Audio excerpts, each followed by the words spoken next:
Assalamualaikum warahmatullahi wabarakatuh. Perkenalkan, nama saya Muhammad Aditya Gautama, mahasiswa PWK, Fakultas Teknik Universitas Jember.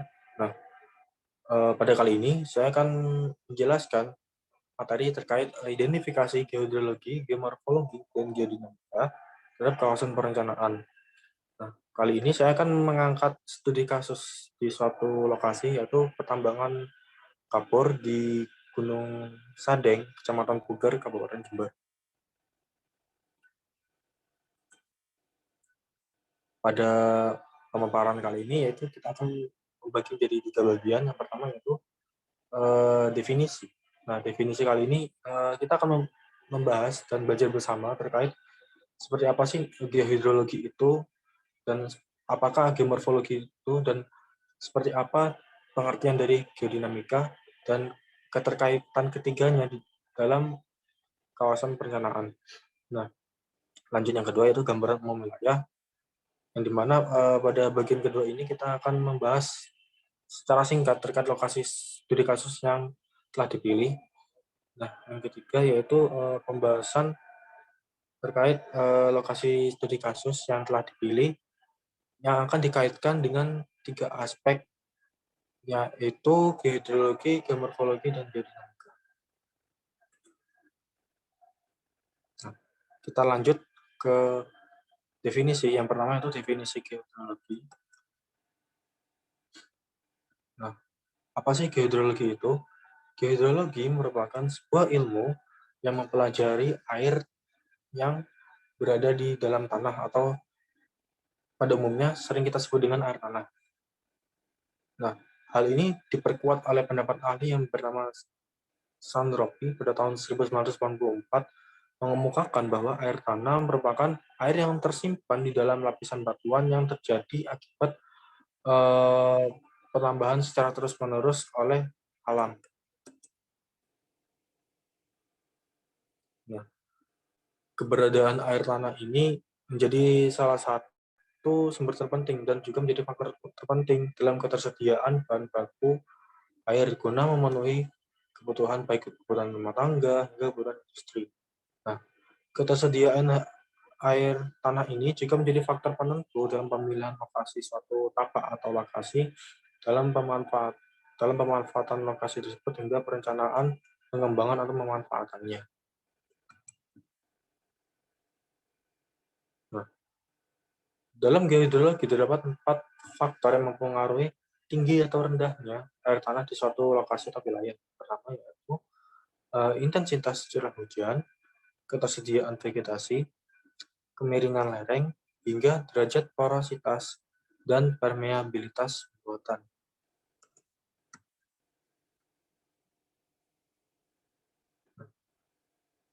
Selanjutnya kita akan belajar terkait geomorfologi. Nah, geomorfologi merupakan suatu ilmu yang mempelajari benang alam yang mencakup proses pembentukan, genesa, dan erat kaitannya dengan lingkungan. Nah, geomorfologi ini sangat erat kaitannya dengan bagaimana pembentukan permukaan bumi, baik itu secara fisik hingga kimiawi.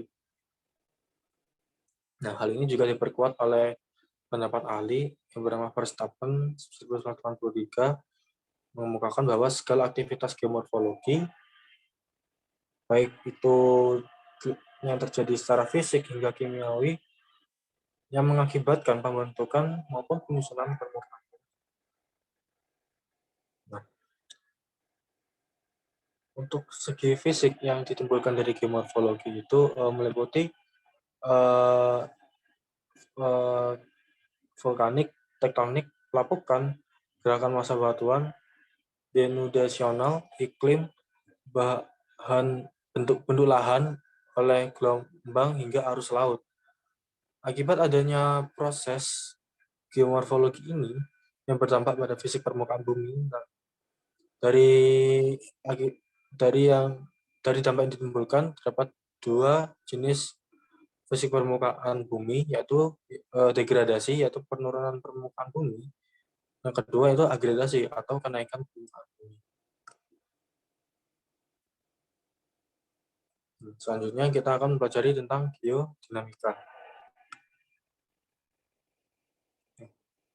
Geodinamika sendiri merupakan ilmu yang mempelajari proses pergerakan atau kedinamikaan yang dimana berperan terhadap pergerakan lapisan bumi. Nah, jadi geodinamika ini merupakan eh, hal yang bertanggung jawab terhadap seluruh proses pembentukan bumi berbahan hingga terciptanya benua hingga lautan, dan serta segala pembentukan geologis di suatu wilayah seperti limbah, sungai, dan pegunungan.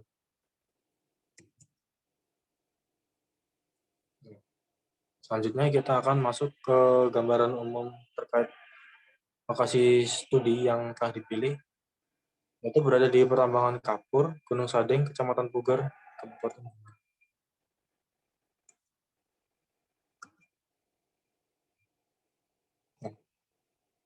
Kecamatan Puger sendiri merupakan salah satu kecamatan yang di selatan, sisi selatan Kabupaten Jember, yang berhadapan langsung sama Samudra Hindia. Namun untuk batas administrasinya, eh, bagian utaranya merupakan Kecamatan Balung, dan bagian selatannya yaitu Samudra Hindia, dan bagian timurnya merupakan Kecamatan Uluhan, dan bagian barat merupakan Kecamatan Banyumas. Nah, Kecamatan Buger ini memiliki sumber daya alam yang cukup melimpah, yang terkenal yaitu perikanannya dan pertambangannya. Nah, kali ini kita akan membahas tentang pertambangannya, yaitu pertambangan batu kapur yang berada di Gunung Sadeng, yang secara administratif berada di 3 desa, yaitu Desa Grendeng, Desa Bugerlon, dan Desa Bugerwetan. Nah, Gunung Sadeng sendiri ini memiliki ketinggian kurang lebih 245 meter di atas permukaan laut, dengan luas areal kurang lebih 295 hektar. Dan untuk luas areal tambang di kawasan ini kurang lebih sekitar 183 hektar.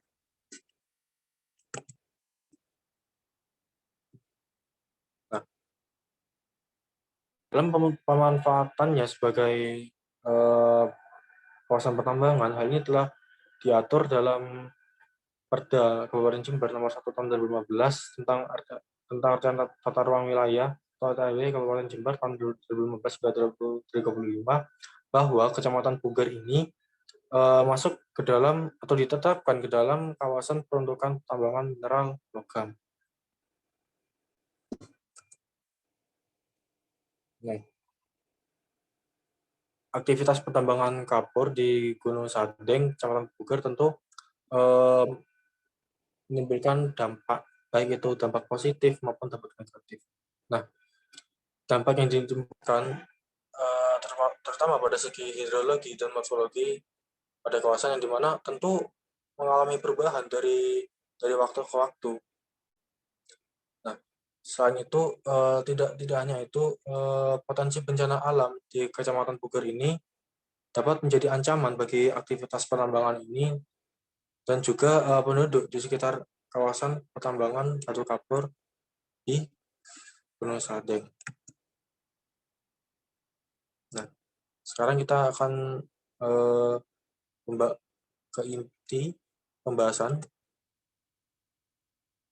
Nah, yang pertama kita akan membahas aspek pertama, yaitu geohidrologi. Nah, secara existing, kawasan tambang kapur Gunung Sadeng ini terdapat aliran Sungai Bedadung. Nah, Sungai Bedadung ini sangat dikenal oleh masyarakat Kota Jember, yang dimana alirannya ini melalui pusat kota hingga ujung pantai selatan yang berada di Kecamatan Puger. Nah, pada awalnya eh, jarak Gunung Sadeng ke Sungai Bedadung ini dipisahkan oleh lahan pertanian. Namun pada 2021 eh, jarak antara Gunung Sadeng dengan Sungai Bedadung yang pada awalnya merupakan persawahan telah dialihfungsikan menjadi pabrik semen yang bernama PT Semen Imasco. Nah, keberadaan semen ini menjadi ancaman bagi ekosistem sungai tersebut karena letaknya berada sangat persis di daerah aliran Sungai Bedadung. Ya, dapat dilihat pada tanda panah ini Nah, tanda warna ini merupakan menunjukkan aliran Sungai Bedadung. Nah, untuk kawasan pertambangan berada di sini, atau yang kita sebut sebagai Gunung Sadeng. Nah, pada 2010 Gunung Sadeng dengan Sungai Bedadung dipisahkan oleh lahan pertanian. Namun pada tahun 2021 lahan persawahan ini berubah menjadi pabrik semen yang bernama PT Semen Emasco yang letaknya sangat persis di das Sungai Bedadung.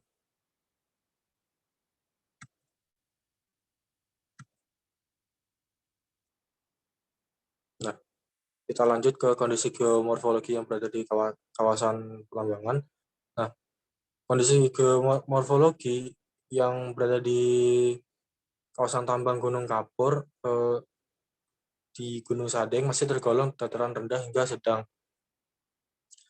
Nah, hal ini tidak menutup kemungkinan bahwa di sekitar areal Gunung Sadeng mayoritas merupakan lahan permukiman hingga lahan persawahan. Nah, aktivitas penambangan kapur di Gunung Sadeng juga berdampak pada morfologi wilayah di sekitar areal Gunung Sadeng. Nah, salah satunya yaitu lahan persawahan yang berada di Gunung Sadeng, yang lebih tepatnya berada di sisi timur. Nah, yang pertama kita lihat untuk eh, aktivitas pertambangan yang ada di tahun 2010. Nah, peta citra ini menunjukkan bahwa di tahun 2010 aktivitas pertambangan Gunung Kapur masih berada di sisi timur dan sisi utara,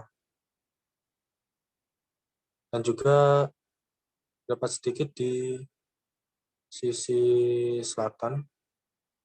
Nah, 11 tahun kemudian aktivitas pertambangan ini nggak merambah luas, tetap berada di sisi timur, di sisi barat, tapi lebih luas lagi, dan juga di sisi utaranya, dan juga di sisi selatan, dan yang sangat terlihat yaitu di sisi timur, yang dimana yang sebelumnya ini merupakan lahan persawahan berubah menjadi lahan industri, atau yaitu pabrik semen.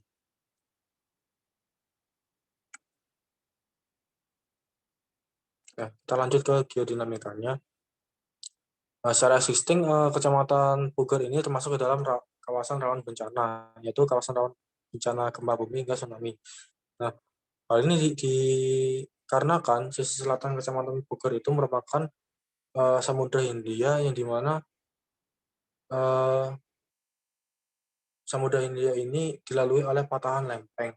Walaupun begitu, dalam beberapa waktu terakhir eh, dampak yang ditimbulkan tidak begitu signifikan. Namun hal ini dapat mengancam aktivitas masyarakat, terutama di kawasan pertambangan Gunung Kapur, kawasan Gunung Sadeng.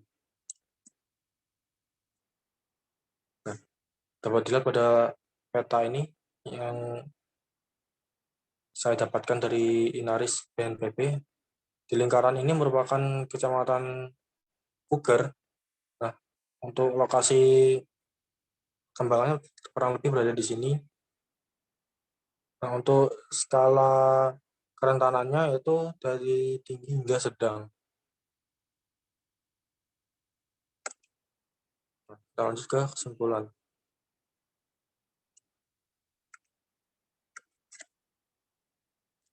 Nah, geogeologi, geomorfologi, dan geodinamika merupakan suatu ilmu yang berperan penting dalam menganalisis suatu wilayah yang